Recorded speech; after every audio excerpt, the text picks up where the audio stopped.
A lot of people say this is manipulative or wrong, but what you'll find is that literally everybody does it, and the sooner that you accept it, then the sooner you can use it to have dates every single week. I'm Joseph Smith. I study psychology and dating, and I coach men, and you've probably heard the expression just be yourself, and that's a terrible idea.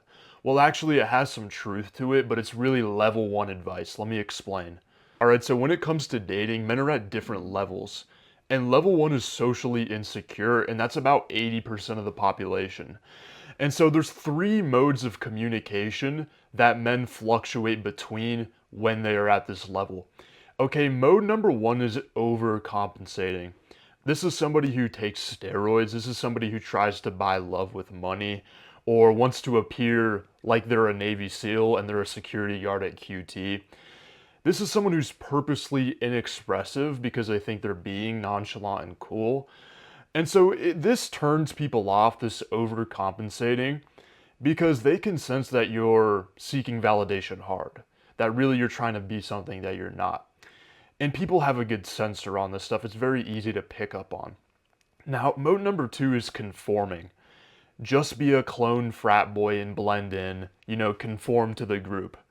And so this is tricky because conforming to a group can actually work in some scenarios, but it makes you feel like a bot. And you're really only going to be able to connect with bot women in that sort of paradigm. Now, the third mode of communication is hiding.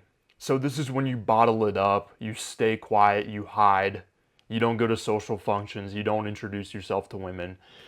And really the thought process that you have in your mind is like, don't let them find out who you are. Don't let them find out your little quirks, that you might be a little weird. And obviously, if you're not putting yourself out there, impossible to meet women. It's impossible for them to gauge your value or see your attractive personality. And women just aren't interested in someone who's hiding, is afraid to put themselves out there. So, the advice just be yourself, it makes sense if you're in a level one social insecurity place. If you're compensating, if you're hiding, if you're conforming, it makes sense. So if everybody has heard that little advice, just be yourself, why are 80% of people stuck in that social, level one social insecurity, right? Well, one of the reasons is that most people believe that they're being themselves, right? But they aren't. Like, for example, is your true self afraid to say hi to a cute girl? Is your true self at a loss for words in conversation and not knowing what to do next? Is your true self constantly viewing yourself negatively from other people's perspective? Is your true self inexpressive and stiff? Is that really being yourself? Is that really who you want to be? Or is that the restricted self? The self that Mark Zuckerberg wants you to be. Ronald McDonald, Dopamine Inc., Rockefeller School System, the list goes on, right? So just be yourself. It sounds great. It's a great little platitude that you might give as advice to somebody. Now, what I do is I give you the actual system to break out of this cycle with the step-by-step tools. And once you get to level two, though, that's social freedom. That's where you're socially free. That's about 20% of the population are there most of the time. And so here you kind of feel like a kid who's about to open presents on Christmas with family. That's just the mental state that you're in. So you feel self-acceptance. You're no longer judging yourself constantly, micromanaging yourself, and you're experiencing the world outwardly from your own frame, from your own set of eyeballs, rather than inwardly, always wondering what people are thinking about you. Okay, and you're not afraid. You're not afraid to be in a bar. You're not afraid to go up and say hi. You can naturally flow in conversation, and you always have something to say next. And the feeling that you have, it's sort of like that kid on Christmas. It's like you feel like something good is always around the corner. Like you feel like the world is full of opportunities. And so here, you will have some decent success with women. And the reason is that they recognize that you're your own man who has his own stories, beliefs, style of communication. And it's attractive and it's pretty rare, to experience a guy who has real mental independence.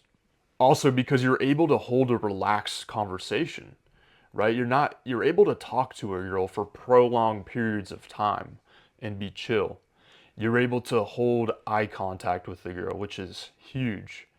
So that all shows emotional strength, obviously holds her attention, and allows for tension to be created with the girl. And now you don't actually have to be an extrovert, and you don't even need to have a very interesting personality to experience these kind of results, to experience social freedom. Right? A lot of guys think they're just screwed because of the fact that they're introverts. The most charismatic person that I've ever met, outside of from like a pastor who's literally believes that they're preaching the word of God, and they may be. I don't know. I don't know everything. But outside of like a pastor, the most charismatic person that I've ever met was a coworker. And this guy was an introvert named Mike. Now he was maybe 5'7", 5'8", not a very impressive build. Okay, wore glasses, and he barely even spoke. He barely even talked. You maybe heard him talk like one or two sentences every time you saw him, which was every single day for like an hour or so. And so he wasn't quiet from a place of like insecurity or fear.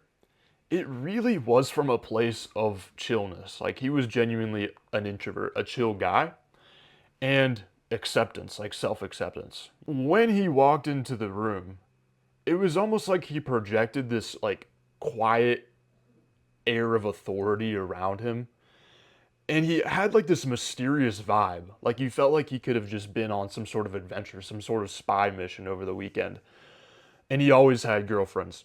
So I always tell this to introverts. It's like you don't have to be an extrovert. You don't have to be a loud or boisterous person to hold attention.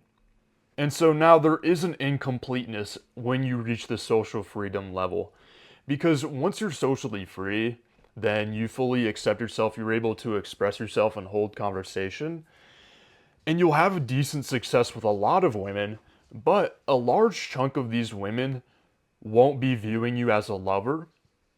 They won't be sort of romantically stimulated by you. And rather, those chunk of women will only view you as like an interesting or a fun guy. Once you get to level 3, though, now you're socially free and you're socially skilled. And I would say about 5% of the population have a firm position here. Because everybody has elements of being at level 3, of being socially skilled, of being at level 2, of being socially free, but usually it's only in a very specific scenario, like it might be around like family or very close friends, or they don't really have a lot of social skills. They might just have like a little bit. But only 5% of the population really have both of this down, and they're just absolute killers. So, this is where you're able to confidently talk to women and hold their attention and like feel good in social interactions. But instead of just doing whatever you want, right? You're able to connect with the girl on an emotional level where there is sexual polarity, where there is butterflies in her stomach, right? And you know, like logistically how to advance the interaction forward. Because it's not all about just being able to talk, right? It's about how can I move this to the next step, which takes skill. Now, you know how to draw her into your world where she's investing energy into the conversation. She's wanting to learn more about you. She's wanting to paint herself in the best light around you and wanting your approval. Once you're in this level, this is where you enter into what some people call like abundance. Because now a large percentage of the women you talk to are quite attracted to you. Obviously, it can never be 100% of women, but you're never going to be in a scarcity, right? Like you're always going to be able to go out and find a girl who's interested in you. You're able to filter out the lower quality women at this stage, and you can date the women that you truly want and the women that you truly feel aligned with. And once you get into this stage, it's almost like a cycle that reinforces itself, right? Because once you get more confidence and once you get more social skill, then you get more results. But then once you get more results, then you feel even more in abundance and you get more confident, right? Obviously, this doesn't go to an infinite level, but you are at a breakthrough level where you reach escape velocity in your dating and social life. And if you want to learn how to become this guy and you want to learn how you can consistently meet women in your day to day life, you can click the link in the description, hop on a free strategy session with me. I'll help you create a personalized plan based off of your strengths and weaknesses, your goals, the city that you live in, for you to grow your social confidence and start going on one quality date every week. You can just click the link below. Okay, now here's where the title of the video comes back because now I'm talking about social skills. And when you mention social skills, game, or seduction to a level 180 percenter, then his matrix agent alarm goes off. They might say that learning social skills is a bit manipulative. Why are you doing that, bro? And they might even start to act morally righteous, like they're better than you. And it's interesting though, why is it that there are popular books like How to Win Friends and Influence People? And that's fine. Why is it that business executives will spend 10K on communication training and nobody bats an eye? Why is it that we're taught persuasion writing in grade school? And that's amazing. Everybody hops on board. But when it comes to women and dating, the whole world comes at you with pitchforks and torches when you mention social skills and influence. Why is that? And why is it that if you asked an 80 percenter how to attract women, he can only tell you the basic stuff like go to the gym, man, like get a haircut. Or maybe they'll tell you just go buy the girl a drink. And he's naively unaware of the full picture of the reality of the situation. Well, the reason is because of male and female feminists and wokeism. All right, the female feminists want men to think it's wrong to understand how to attract them because they feel like that takes away power from them. And it's funny because men don't usually even want those types of women anyway. Male feminists, they want to appear morally righteous by catering to the female feminists and following into their frame. All right? And then the 80 percenters, they just follow the word of the day, right? Like if the media says that learning how to attract women is wrong, they're going to take that as gospel every time and they're not going to investigate it themselves, right? Because they don't want to get alienated from the herd. And they don't even know that they're living in a feminist frame, all right? They don't even know that they're actively working against their own reproductive success by neglecting to learn social skills and then continuing to focus on the things that aren't moving the needle in their dating life with their relationships with women. All right, like continuing to just silently hit the gym and add on maybe 5 or 10 pounds of muscle, or working 60 hours a week to get that 15% pay increase, right? These are all things that are great for your health, maybe, or for your wealth, but they're not moving the needle for your relationships. And nothing changes, right? And yet they still keep drinking the Kool-Aid because, I mean, everybody else is, right? So it's okay. So this social skills information, it stays buried. It becomes a taboo or stays taboo, and it stays underground. All right. You know, instructors who have taught this stuff have been canceled, banned from countries, their businesses destroyed. And the reason that happened is because, well, the woke mob, they were like following behind them, sort of like wolves, just waiting for them to mess up. Finally, they go overboard one time, they make one weird joke, it gets leaked or something. The wolves, the woke mob, they take that opportunity to swoop in for the kill. And so that's why I have to be careful with what I can say on YouTube or in public at all, right? So, but what even are social skills, right? Like, is it wrong to understand how intersexual dynamics works? Is it wrong to understand how people work and how to learn social skills so that I can get what I want and still give other people a good experience so that they can get what they want? And does this actually work? Like, are social skills real even in the first place? Well, these are all some questions that I want to answer in the remainder of this video. All right, so what are social skills? They're the mechanisms that you use to convey and to interpret messages through, and that's both verbally and non-verbally. Like, for example, storytelling. Like, how can you tell a story in a way that captivates interest and creates desire? That's an example of a social skill. But people will say that social skills don't matter or that they don't work. And what will the mass media tell you? Well, here's the Gillette commercial. Buy the Gillette razor and women will love you.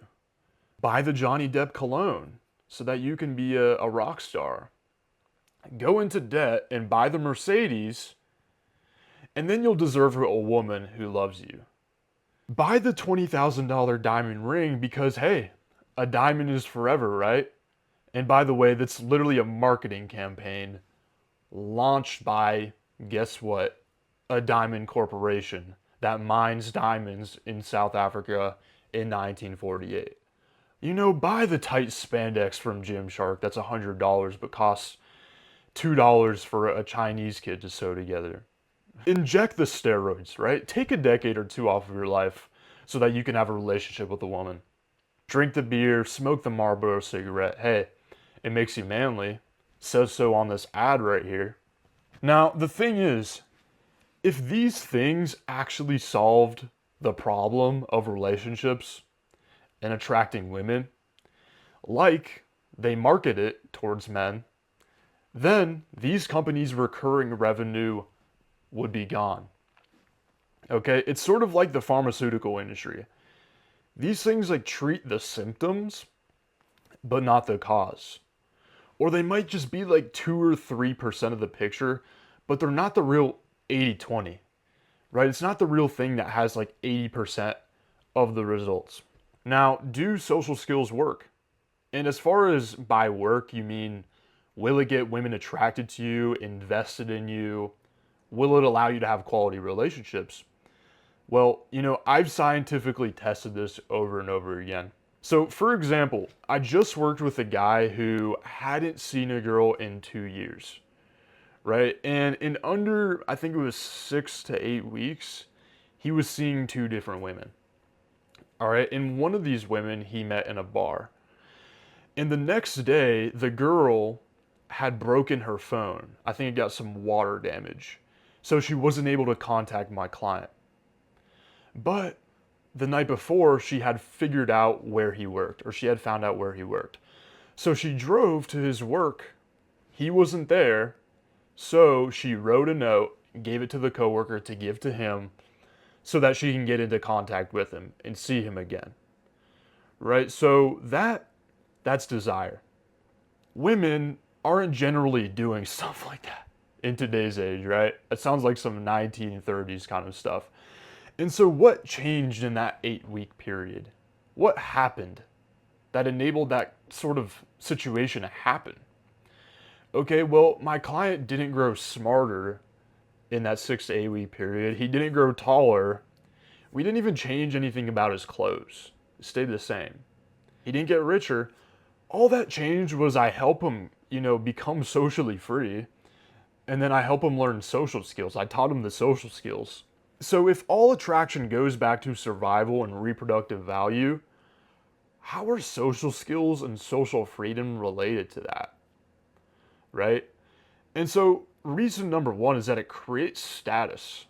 Like learning how to be socially free and free yourself from the chains of the programming, it allows you to create status. Like for example, if I'm a guy who practices my game, my social skills day in and day out, I go to the bar every weekend, I learn, I get mentorship, I study, I actually care about this.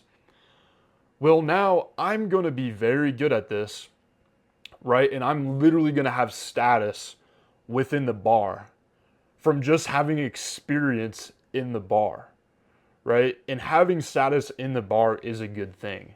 And it's an indication of status in conversation. When I know how to conduct myself, when I understand how to keep talking, when I understand empathy, right? And I just get it, that indicates a level of status.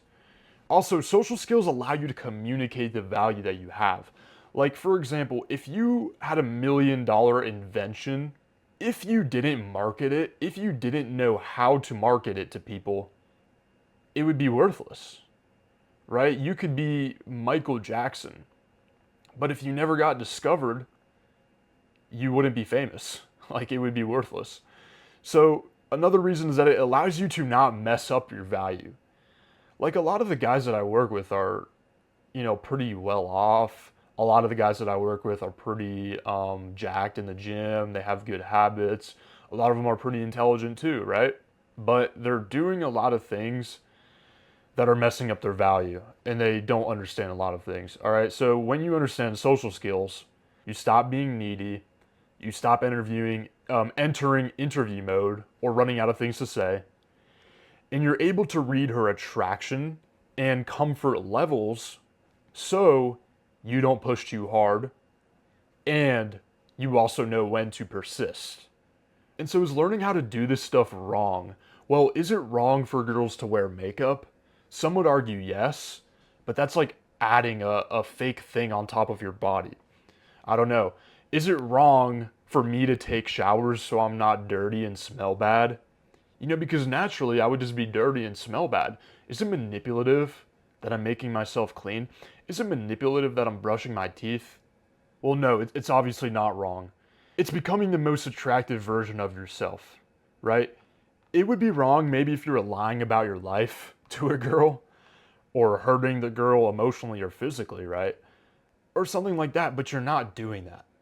And it's also a common misconception that guys who have good game actually are like tricksters and they want to pull one over on women and that they really dislike women and they want to trick them.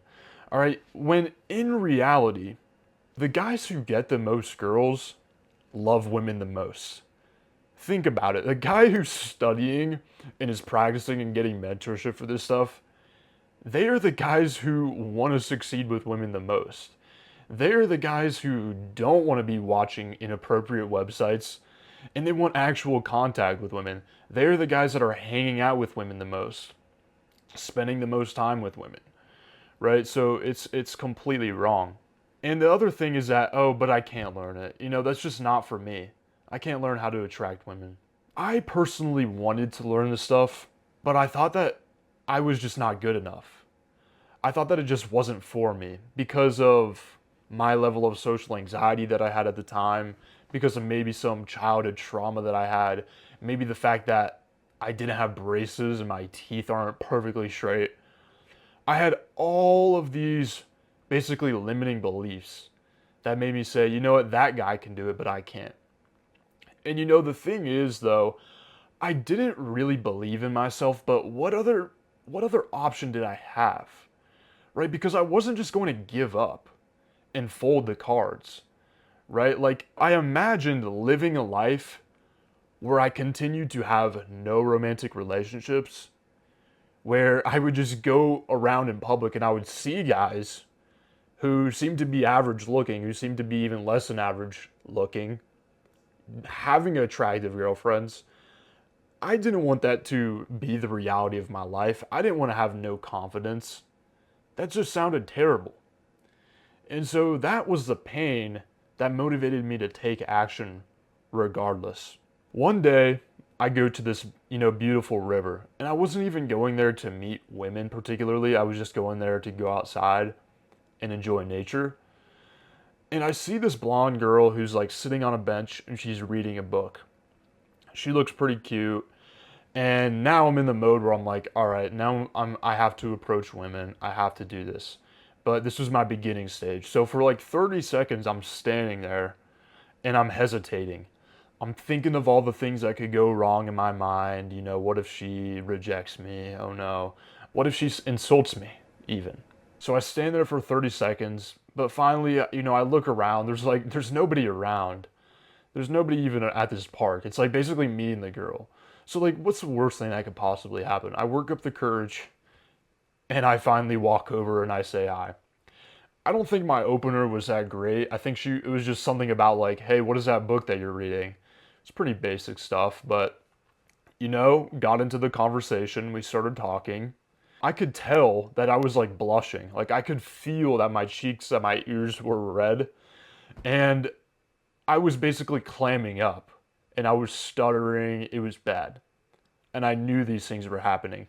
But I got through that first 30 seconds and I started to warm up to the girl. I started to relax a little bit and it went better.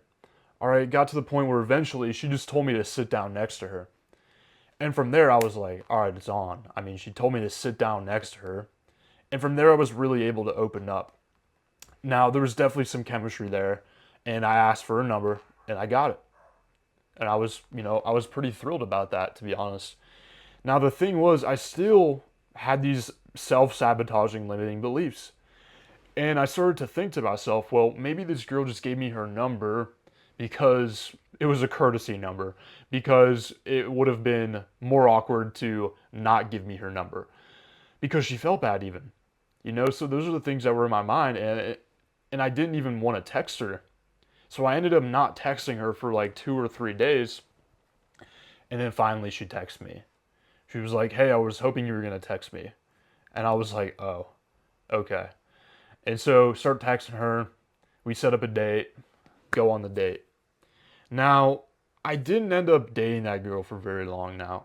Things didn't work out that well.